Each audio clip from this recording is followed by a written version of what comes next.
বাংলাদেশ ভাই, কেমন স্বাধীন দেশ? যে দেশের টিচারকে রিমান্ডে নেওয়া হয়, যে দেশের 17 বছরের ছেলেকে রিমান্ডে নেওয়া হয়, সেই দেশের শিক্ষা জাতির মেরুদণ্ড কিভাবে হয় বলেন? আমি সেই দেশে শিক্ষা দিতে চাই না ভাই, দরকার নাই, আমি মূর্খ রেখে যাই।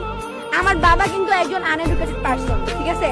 আমার বাবারে আমি কালকে বলতেছি, বাবা তুমি যথেষ্ট ভালো মানুষ, তুমি যদি আজকে এডুকেটেড পার্সন হইতা, হয়তো তুমিও কোনো বড় পোস্টে চাকরি করতা, তুমিও কোনো কারো আর্মি হইতা, পুলিশ হইতা। আমি মানে গর্ব করে কাউকে বলতে পারতাম না, সবাই আমার বলতো যে চোরের মেয়ে, খুনির মেয়ে।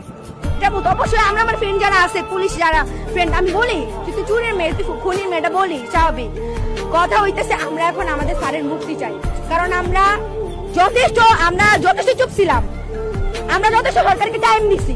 আমাদের স্যারকে কেন ধরে নিয়ে গেল বিনা দোষে? আমাদের একটা রিজন দেখা যে ওনার পার্সোনাল কোনো প্রবলেম ছিল। আমরা আসিফ নজরুল স্যারকে জিজ্ঞেস করলাম, উনি বলে ওনার তো কোনো, এটা বলছে, এটা তো বেশি কষ্ট লাগছে যে এখন তো আসিফ মাহাতাব